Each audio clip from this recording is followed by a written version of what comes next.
Assalamualaikum warahmatullahi wabarakatuh. Waalaikumsalam warahmatullahi wabarakatuh.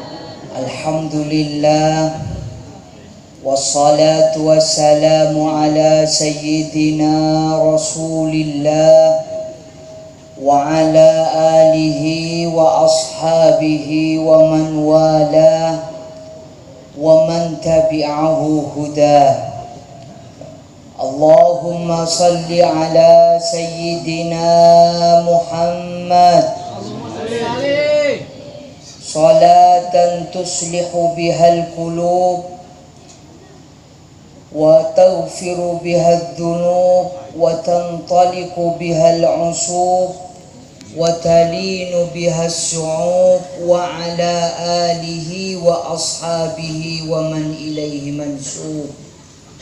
Hadratunal karim, sadatunal ulama wal a'izza, para kiai, para tokoh-tokoh masyarakat, para tokoh-tokoh adat, para aparat khususnya dari Kepala Desa Tanjung Keok dan sepanjang yang semuanya saya menghormati, wabil khusus pemangku pengasuh dari Pondok Pesantren Manhajus Sa'adah, beliau Kiai Ad-Dailami Hasbi Al-Hasani, pengasuh dari Pondok Pesantren Luqmanul Hakim, Kiai Ahyar Rusdi, Ahyar Rosyidi, pengasuh dari Pondok Pesantren Darussalam, pengasuh dari Pondok Pesantren Babus Salam, yang semuanya mohon maaf tidak saya sebutkan satu persatu. Semoga tidak mengurangi penghormatan saya kepada para tokoh agama, karena beliau adalah sebagai tanda, sebagai benderanya Rasulullah Sallallahu Alaihi Wasallam. Para hadirin, para undangan yang sekarang hadir memperingati Maulidin Nabi Sallallahu Alaihi Wasallam, patut kiranya saya sampaikan pondok pesantren ini adalah miniatur kecil dari bagaimana para sahabat-sahabatnya Nabi membina hubungan dengan Rasulullah Sallallahu Alaihi Wasallam. Dikatakan miniatur karena sebetulnya tradisi kita itu tidak mengenal guru dengan murid. Mohon maaf ini, karena guru dengan murid ini muncul baru-baru setelah abad keempat Hijriah ke belakang. Apa yang dikenal pada masanya Nabi? Nabi dengan para sahabat itu terkenalnya adalah suhbah, perkawanan, persahabatan, bahkan juga teman seperjuangan. Ini yang dicontohkan Nabi. Maka tidak ada istilahnya para sahabatnya Nabi itu adalah muridnya Nabi sebetulnya. Dan tidak ada ulama yang menyusun kitab yang mengatakan murid-murid Nabi, tapi para sahabat-sahabatnya Nabi. Apa bedanya dan apa kesamaannya? Perbedaannya sahabatnya Nabi dengan Nabi, pergaulannya dan pertanyaannya bisa saja di mana saja. Makanya apabila kita membaca Al-Quran, banyak sekali pertanyaannya sahabat itu terekam oleh Al-Quran itu sendiri. Yas'alunaka 'anil ahillah qul hiya mawaqitu linnas. Bertanya mereka para sahabat-sahabat kepadamu Nabi, anil ahillah, tentang bulan. Dijawab oleh Allah, "Qul," katakan, "hiya mawaqitu linnas," bulan itu adalah tanda waktunya bagi masyarakat. Yas'alunaka 'anil mahid, mereka bertanya tentang haid, yang hanya terjadi pada wanita, tidak akan mungkin terjadi pada pria, kecuali pria itu harus menjadi wanita. Yas'alunaka 'anil mahid qul huwa adan fa'tazilun nisaa fil mahid. Yas'alunaka mada yunfikun, sampai dari saking akrabnya para sahabat Nabi kepada Nabi, beliau bertanya hal yang sangat penting, dan ini jawabannya kepada santri-santrinya Nabi ke belakangnya adalah jawaban yang ilmunya sampai sekarang hanya Allah yang tahu. Yas'alunaka 'anir ruh, bertanya mereka tentang ruh. Ruh itu apa, Nabi? Kok ada orang mencintai kiainya setengah mati? Kok ada orang walaupun tidak pernah bertemu, hanya bertemu di mimpi, tapi kecintaannya, sambungan hatinya, bahkan juga kecintaan kepada zuriyahnya, kepada keturunannya luar biasa. Ini ditanya oleh para sahabat Nabi dan direkam oleh Al-Quran. Ini mohon maaf, ini ilmu. Jadi saya ingin mengatakan hubungan kiai dengan para santri itu adalah hubungan suhbah, hubungan persahabatan, hubungan perkawanan, hubungan perjuangan, hubungan yang menuju cita-cita untuk meminta dan memohon kepada Allah ridhonya Allah. Ini hubungannya para sahabatnya Nabi. Yas'alunaka 'anir ruh, mereka bertanya tentang ruh. Qul, katakan wahai Muhammad, qulir ruhu min amri rabbi, ruh itu adalah urusannya Allah. Ini makanya banyak setelah itu para ulama-ulama di setelahnya membahas tentang ruh yang memang itu urusannya Allah. Berawal dari perkataannya Nabi, innamar ruh junudun mujannada wa innama i'talafa wa innama ankara i'talaf wa innama ikhtalafa wa innama tawafaqa i'talaf wa innama ankara ikhtalaf. Katanya Nabi begitu, dibahas sama ulama. Ini hubungannya antara santri dengan kiai. Begitupun juga hubungan antara masyarakat dengan kiainya. Ini tergambar makanya kiai-kiai zaman dahulu. Kalau kita mengambil daripada kiai, tokoh-tokoh adat dan tokoh masyarakat, antara kiai yang ada di dalam dengan santri yang ada di dalam dan ada di luar, itu sebetulnya pelayanannya sama saja. Ada yang bertanya dijawab, ada yang minta undangan dilayani, ada yang minta ceramah didatangi, ada yang mau walimah minta didoakan, didatangi, bahkan juga disambut dan dilayani. Ini adalah hubungan suhbah, hubungan persahabatan. Ini hubungan yang memang asli dibangun oleh Rasulullah Shallallahu Alaihi Wasallam kepada para sahabat-sahabatnya.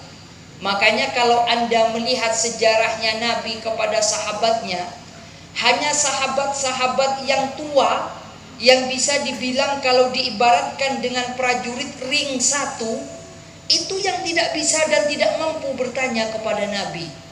Bahkan kalau di sejarah-sejarahnya Nabi itu, apabila ada orang bodoh, A'rabi, datang dari gunung, kan banyak ceritanya hadis itu, tiba-tiba di hadapannya Nabi ada orang kencing. Tiba-tiba di masjidnya Nabi ada orang kencing. Tiba-tiba di hadapannya Nabi ada orang yang memaki-maki Nabi. Ini Sebetulnya katanya para ulama, sahabat-sahabat yang tua itu bersyukur. Kenapa? Nabi itu kalau tidak ada yang begini, tidak ada ilmu baru. Sama seperti Anda, seperti kita ini. Kalau hubungannya santri yang sudah mentua, pengurus, hubungannya kepada kiai memang takdim. Bahkan dari takdimnya bertanya pun takut dan malu. Bertanya pun itu enggan. Kenapa? Takdim.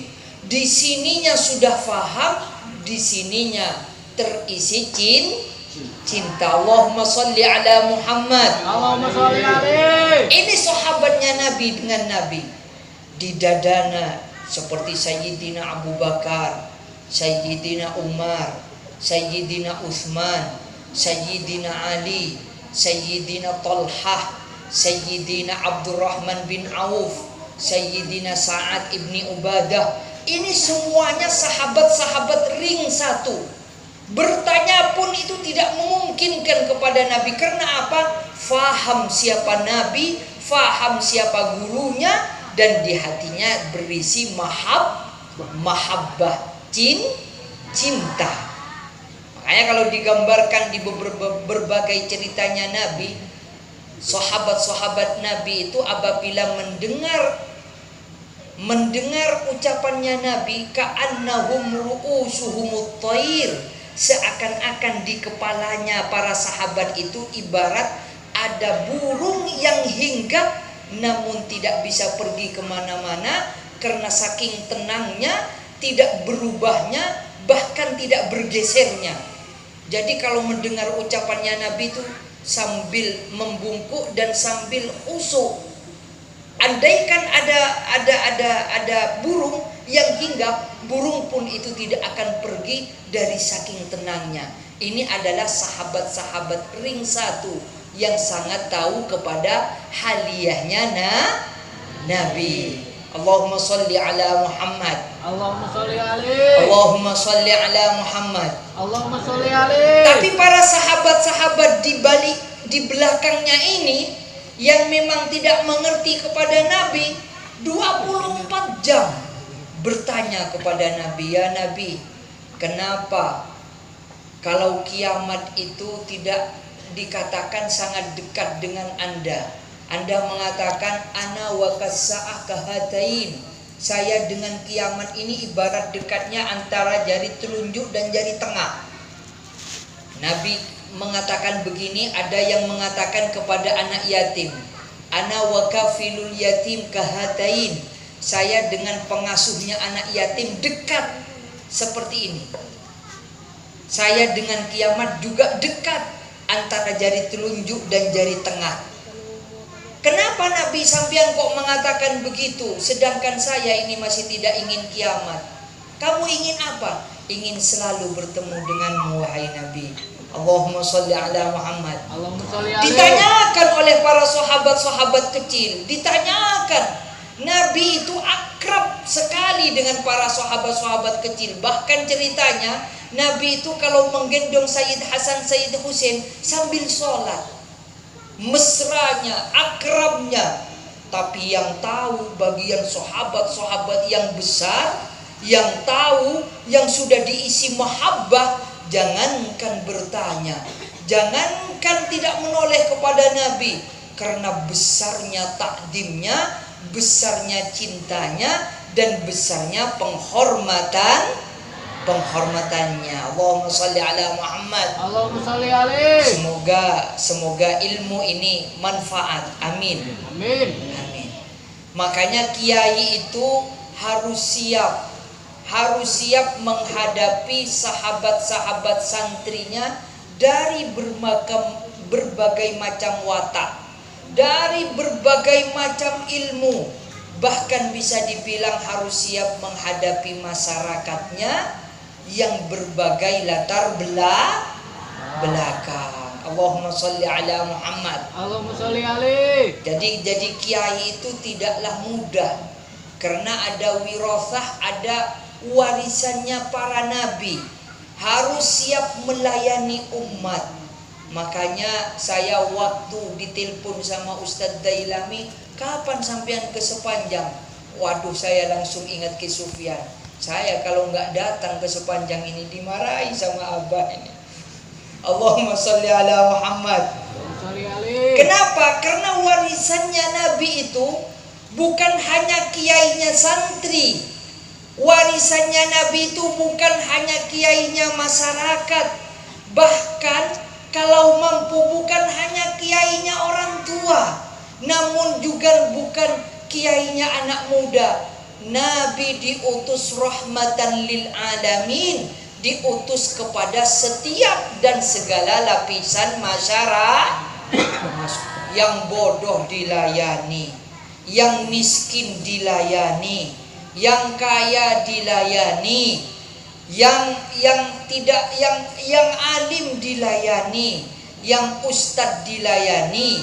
Karena hakikatnya kiai itu adalah pelayannya umat. Ini dari Kiai Sufyan. Kiai Sufyan sering mengatakan begitu. Jadi kiai, saya dulu pernah belajar nyopir. Setelah tahu saya masih baru balik dari pondok, saya sudah bisa nyopir, Bah. Alhamdulillah, andaikan saya bikin SIM sudah nggak apa-apa. Kalau anak saya jangan cuma bisa nyopir mobil, harus bisa nyopir masyarakat katanya. Nyopir masyarakat ini sulitnya minta ampun. Allahumma sholli ala Muhammad. Karena itulah warisannya para nabi. Bagaimana masyarakatnya dan umatnya Rasulullah Sallallahu Alaihi Wasallam, sebagaimana yang dicita-citakan oleh Rasulullah masuk surga semua, itu diwariskan kepada para tokoh-tokoh agama, lebih-lebih diwariskan kepada aulia-aulianya Allah. Ini pewarisannya begitu. Soal kiai bermacam-macam, ada kiainya santri tapi bukan kiainya masyarakat. Ya memang ada contohnya. Sayyidina Ali ini punya santri, tapi masyarakatnya sedikit. Ada kiainya, kiai masyarakat, santrinya sedikit. Ya memang sudah sepatutnya. Kenapa? Karena Sayyidina Abu Bakar As-Siddiq ini bisa dibilang kiainya masyarakat. Sayyidina Umar kiainya masyarakat. Sayyidina Utsman itu bisa dibilang kiainya para konglomerat dan pejabat. Dari mana semuanya? Dari aliran-aliran rahmat yang diberikan oleh Nabi kepada para sahabatnya. Hakikatnya kalau meniru Nabi, harus dilayani semua. Allahumma sholli ala Muhammad. Makanya setelah nyampai ke Indonesia, khususnya di Jawa Timur, miniatur suhbahnya Rasulullah dengan para sahabat ada di akhlaknya Sunan Ampel, atau yang bisa terkenal Raden Rahmat. Jadi Sunan Ampel itu mau diangkat menjadi pejabat, beliau tidak mau, justru berkumpul dengan masyarakat dan berkumpul dengan rakyat jelata sambil membangun pondok pesantren di Ampel Denta. Itu yang terkenalnya. Miniaturnya pondok di Indonesia itu, khususnya di Jawa Timur, adalah Raden Rahmat Sunan Ampel. Kalau di Jawa Timur begitu. Jadi kalau sudah kiai tidak mau jadi pejabat, alhamdulillah. Jadi kalau sudah kiai tidak mau jadi pejabat. Makanya kalau katanya Kiai Sufyan ini pakai guyonan Madura, kamu ini sudah jadi kiai, panggilannya apa? Ki. Kalau kamu jadi pejabat, panggilannya apa? Bapak. Terus kamu kalau jadi kiai jadi pejabat, Kepak.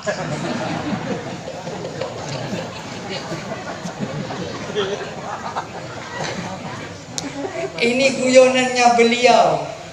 Makanya haram kepada putra-putranya itu menjadi pejabat. Kenapa? Karena jabatan itu bukanlah warisannya para nabi. Difahami.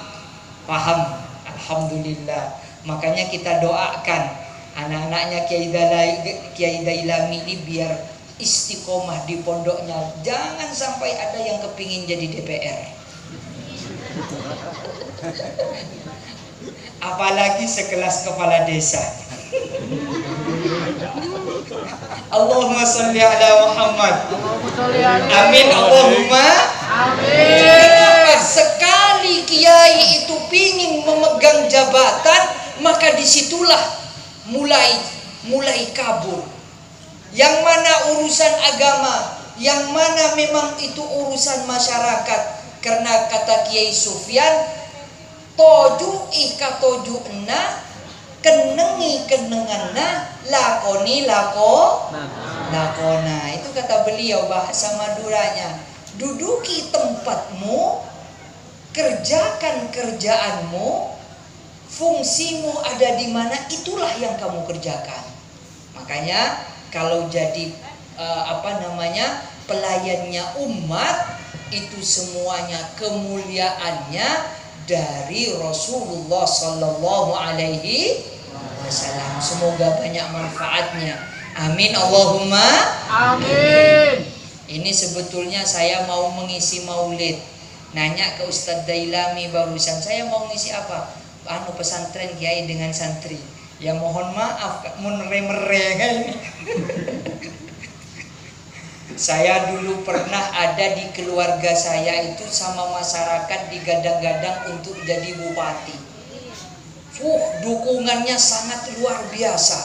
Kenapa? Masih ada beliau Kiai Sufyan ini. Masih ada beliau Kiai Sufyan. Ini kak harus kiai ini kiai. Ini masih ada saudara dengan beliau. Harus cucunya sampean ini yang jadi bupati. Kalau nggak gitu nggak jadi. Oh Kiai Sufyan itu marah betul. Nggak mau.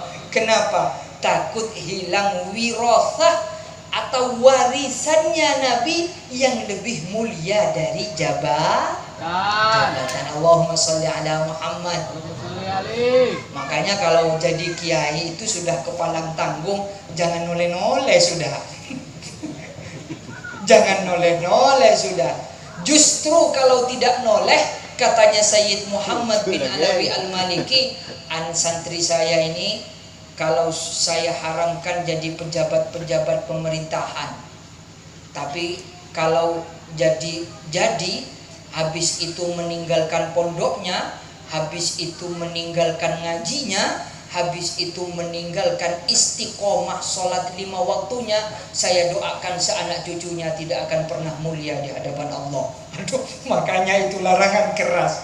Amin. Allahumma amin. Kalau sudah kiai itu menempati tempatnya, melayani masyarakat, itu adalah miniatur sahabatnya Nabi dengan Nabi. Sahabatnya Nabi itu ke barat masyarakatnya. Sekarang perang Hunain, berangkat semuanya.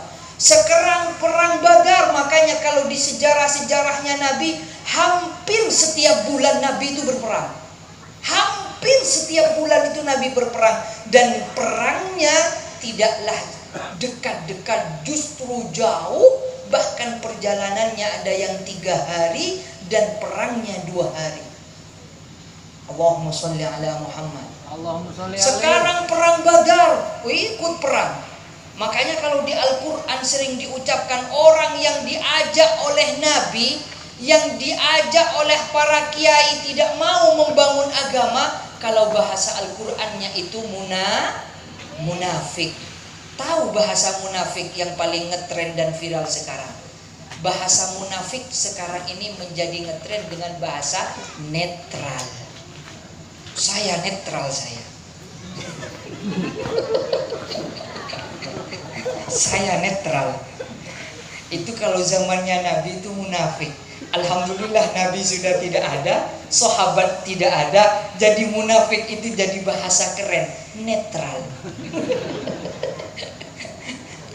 Allahumma sholli ala Muhammad. Tidak ada dulu. Kalau sudah bersama dengan Nabi, bersama dengan Nabi. Kalau sudah tidak bersama dengan Nabi, pilihannya itu 2, ikut Musailamah Al-Kadzab atau ikut Nabi yang shadiq. Itu dulu zamannya Nabi. Dulu zamannya Nabi. Sekarang zaman sudah berubah, di mana arus informasi begitu deras. Akhirnya orang-orang yang mempunyai ilmu pun sekarang banyak yang bingung, kecuali orang yang mempunyai guru. Orang yang mempunyai guru. Makanya para sahabat itu berguru kepada Nabi lewat suhbah.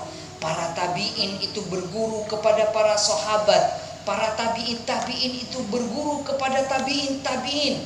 Dan juga sebawahnya. Itu semuanya umatnya Nabi itu sebetulnya wajib berguru.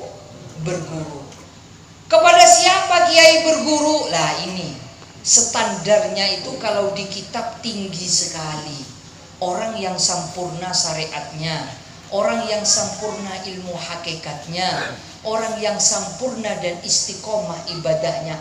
Ada sekarang guru yang begitu sulit.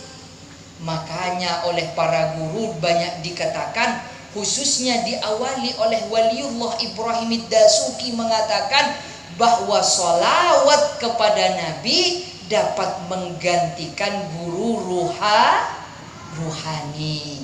Allahumma sholli ala Muhammad. Allahumma sholli alaihi. Semakin kuat sholawatnya kepada Nabi, walaupun tidak ada guru yang sempurna, orang itu akan tetap mendapat petunjuk oleh Allah. Orang itu tetap ada di barisannya para sahabatnya Nabi. Orang itu tetap ada di pantauannya Rasulullah. Semoga manfaat ini ya. Amin. Semoga banyak faedahnya ngaji seperti ini. Amin. Allahumma amin.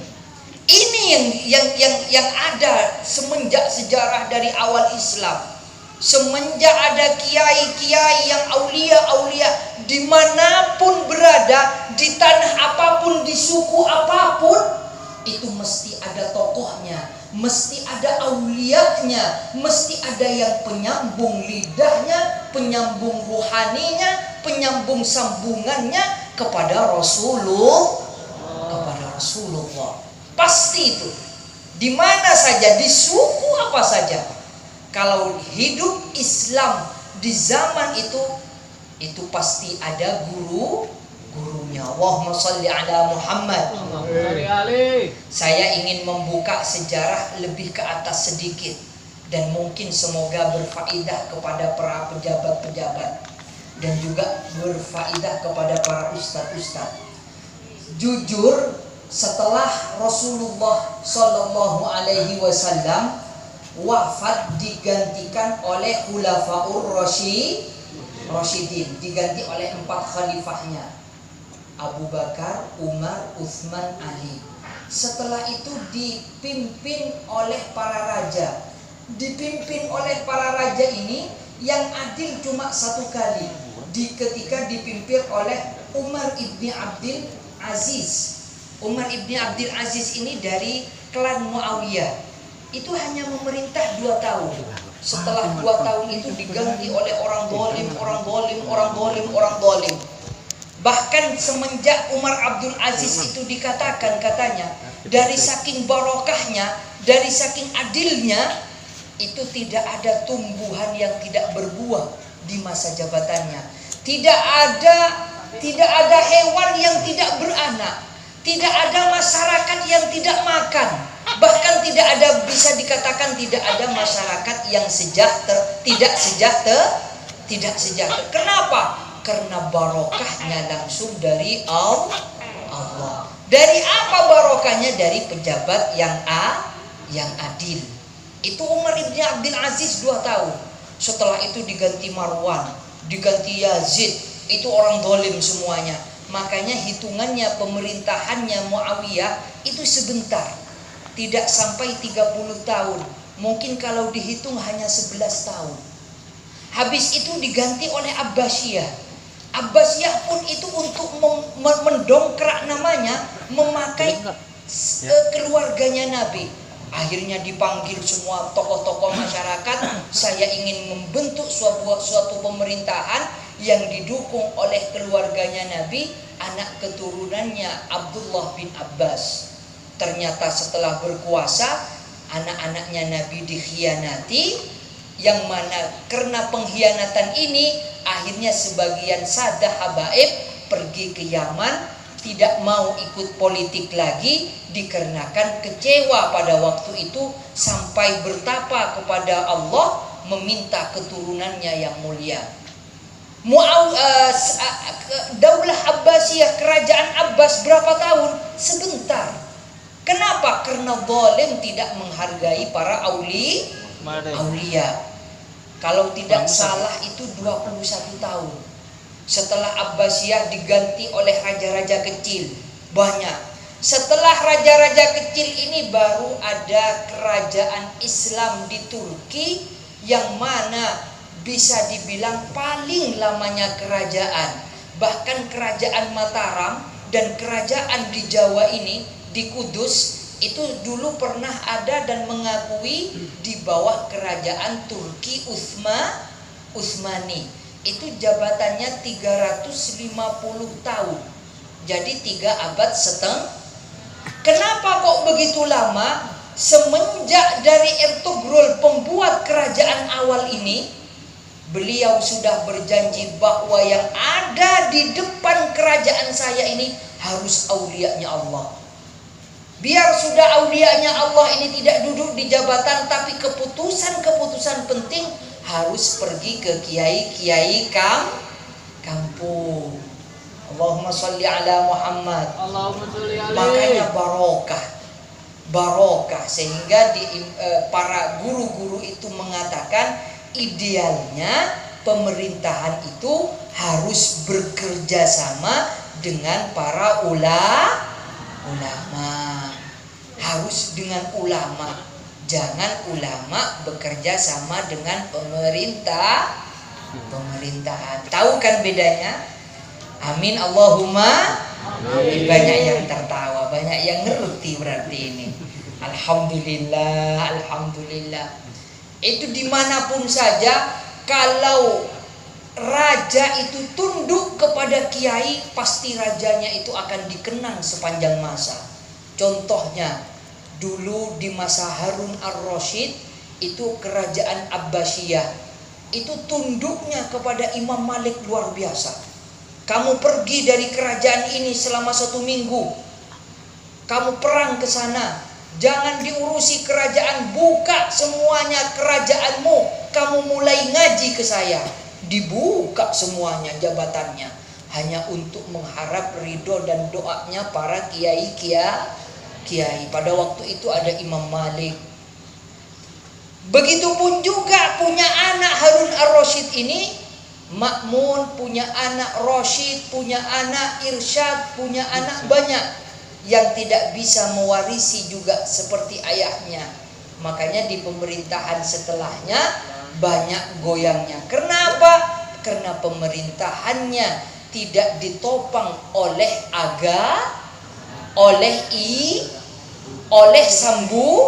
sambungan kepada semoga manfaat ini ya. Ini saya berbicara hubungan santri dengan kiainya. Para hadirin sekalian yang dimuliakan oleh Allah, ini sebetulnya bahasanya saya ini meledak-ledak. Apa meledak-ledak itu ya? Karena masih bau Madura, tapi karena dari awalnya ini kena bahasa Bajo sama bahasa Mandaria, jadi akhirnya agak menurun ini meledaknya ini. Agak landai. Semoga manfaat walaupun sedikit. Amin Allahumma amin. Saya mau bertanya terus apa selesai? Terus. Oh, banyak yang bilang terus. Oh, jangan sampai pagi. Enak dirimu. Diriku di sini. Para hadirin sekalian yang dimuliakan oleh Allah, dikarenakan para masyarakat ini berdempetan dan mempunyai hubungan baik dengan para kiai, maka yang paling terakhir Gus Dur Abdurrahman Wahid itu pernah mengatakan, saya sangat ingat sekali. Beliau mengatakan pesantren itu adalah subkultur masyarakat. Faham subkultur, sesuatu yang tidak dapat dipisahkan dengan masyarakat. Tidak bisa. Tidak bisa. Maka apabila ada kiai dengan santri tidak punya masyarakat, itu juga bukan pesantren ideal. Atau ada masyarakat, kiai masyarakat tapi tidak mempunyai santri, itu pun juga tidak mempunyai generasi yang ideal. Jadi kenapa santri dengan masyarakat ini harus sama-sama diasuh oleh kiai. Semoga manfaat. Amin Allahumma Amin. Terakhir saya ingin mengisi dan ingin memberitahukan tentang Maulid Nabi. Karena hakikatnya yang diutarakan tadi sejarah, yang diutarakan tadi tentang Nabi dan para sahabatnya, ini adalah menceritakan para sahabat-sahabat Nabi. Dulu kalau maulidan itu baca Barzanji. Tadi saya di Pegerungan itu baru menemukan ada maulid, baca maulid dibai dari awal sampai akhir. Entah kalau di pondok sini. Dari maulid itu isinya adalah mendengar ceritanya Nabi dari awal. Itu isinya maulid. Tidak ngerti kiai karena itu bahasa Arab. Bahasa Arabnya nanti ada yang berceramah kiainya. Tapi itu harus diperdengarkan. Kenapa? Karena itu berisi tentang sejarahnya Nabi. Intinya dari Maulid Tiba dan Maulid Barzanji, di Maulid itu ingin mengetengahkan sejarah nurnya Muhammad Rasulullah Sallallahu Alaihi Wasallam. Nurnya Nabi ini diciptakan sebelumnya alam, sebelumnya Nabi Allah Adam, sebelumnya makhluk, sebelumnya surga bahkan katanya. Ada riwayat yang mengatakan begitu. Walaulahu ma khalaqtuka ya Adam. Jikalau tidak engkau Muhammad, aku tidak menjadikan Adam. Walaulahu ma khalaqtul aflak. Wa in kana hadisul maudhu. Tapi maknanya benar. Walaulahu ma khalaqtas samawati wal ard. Kalau tidak ada Rasulullah, tidak akan pernah terjadi langit dengan bumi. Ini Rasulullah. Makanya kalau kita ngaji sedikit tentang penciptaannya Nabi Allah Adam, Allah itu didemo oleh para malaikat. Wa id qala rabbuka lil malaikati inni ja'ilun fil ardi khalifah. Qalu ataj'alu fiha. Ada yang hafal Quran. May yufsidu fiha wa yasfikut dima. Alhamdulillah akhirnya bukan dari awalnya. Semoga santri-santri Manhajus Sa'adah banyak yang berkeinginan hafal Quran. Amin. Amin Allahumma Amin. Kenapa saya mengatakan begini? Karena cita-citanya Kiai Sufyan itu ingin masyarakat rata seluruh Indonesia itu baca sholawat nariyah. Ingin di pondok-pondok yang intisab, yang dari beliau, ingin di pondoknya itu ada yang hafal Quran, khususnya di keluarganya. Di keluarga beliau alhamdulillah sekarang per keluarga itu ada yang sudah hafal Quran, ada yang satu, ada yang dua. Kenapa? Kalau ada yang hafal Quran, minta airnya nggak usah ke kiai, cukup ke anaknya. Enak apa tidak? Enak. Enak apa tidak? Nah, enak kalau ada yang hafal Quran. Demi Al-Quran yang ada di dadamu wahai anakku, aku minta doa, ini pamanmu, ini saudaramu, ini saudaramu, barokah Al-Quran. Semoga santri sini banyak yang ingin menghafal Al-Quran. Amin Allahumma amin. Cita-cita beliau itu pingin sekali banyak. Makanya kalau di Jawa beliau itu punya khotmil Quran, punya semaan Al-Quran di kota-kota. Semoga nanti juga mungkin bisa di sepanjang ini. Amin Allahumma amin. Semakin banyak orang yang berdoa di sepanjang ini, insya Allah sepanjang ini tidak akan pernah kekeringan dari rizki. Apabila ada bacaan Al-Qurannya, rumah itu semakin barokah. Apabila di mulutnya selalu ada sholawatnya, orangnya semakin bercahaya. Kalau ada Al-Quran dan sholawat, maka di dadanya itu ada Allah dan Rasulullah. Semoga banyak manfaatnya ini ya. Amin Allahumma amin. Kembali kepada yang tadi, bahwasanya maulid itu hakikatnya itu adalah menceritakan perjalanannya nurnya Rasulullah Sallallahu Alaihi Wasallam sampai perjalanannya kepada penciptaannya beliau. Allah didemo oleh para malaikat. Kenapa malaikat engkau menciptakan orang yang mau merusak bumi lagi? Id qala rabbuka lil malaikati inni ja'ilun fil ardi khalifah. Saya mau menjadikan manusia yang bertanggung jawab, mau menciptakan manusia yang khalifah. Khalifah itu artinya apa? Bertanggung jawab. Ataj'alu fiha may yufsidu fiha wa yasfikud dima? Apakah engkau ya Allah mau menjadikan orang yang mau merusak, yang suka bertengkar, yang suka mengadu domba, yang suka mencerai-beraikan antara istri dengan suami? Apa jawabannya Allah? Inni a'lamu ma la ta'lamun. Oh, saya lebih tahu dari kamu malaikat. Kenapa? Karena Allah menyimpan di Nabi Allah Adam nurnya Rasulullah itu tidak dikatakan kepada malaikat inni a'lamu ma la ta'lamun. Kenapa? Karena apabila orang itu ada nurnya Muhammad di dadanya, orang itu pasti baik, orang itu pasti ada cahayanya, dan orang di perjalanan kehidupannya itu pasti akan semakin terang. Cita-citanya, keinginannya, semuanya hanya Rasulullah Sallallahu Alaihi Wasallam. Makanya ada guyonannya sahabat. Sahabat itu bertanya kepada Rasulullah, namanya Thauban.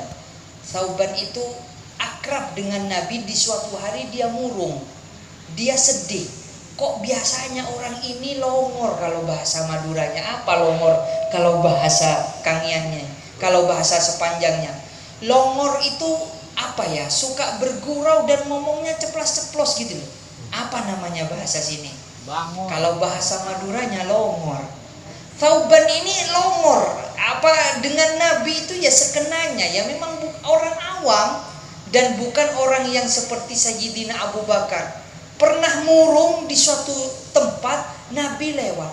Ban, apa kamu kok murung, Ban? Saya Rasulullah betul-betul sedih saya. Kenapa? Saya ini sakit, kalau bertemu dengan engkau sembuh ya Rasulullah. Senang, karena kelewat senangnya saya ini sembuh. Bagaimana kalau saya masuk surga Rasulullah dan engkau itu masuk surga juga, sedangkan saya ini orang bawah dan ibadah saya tidak seperti engkau. Engkau ada di tempat yang sangat tinggi, sedangkan saya ada di tempat yang rendah.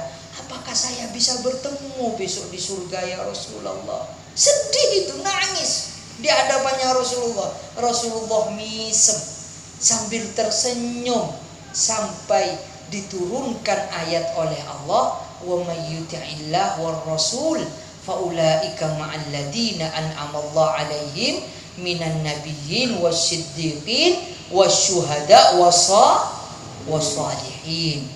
Orang yang senang, yang cinta pada gurunya, dia akan sama esok dengan gurunya dan para nabi-nabi di akhirat. Wa hasuna ulaika rafiqa. Semoga kita dikaruniai semuanya. Semoga kita dikumpulkan dengan para aulia-nya Allah. Amin. Semoga kita dikumpulkan dengan orang-orang yang kita cintai. Semoga kita ini dikumpulkan esok di akhirat kelak bersama Rasulullah Sallallahu Alaihi. Al-Fatihah.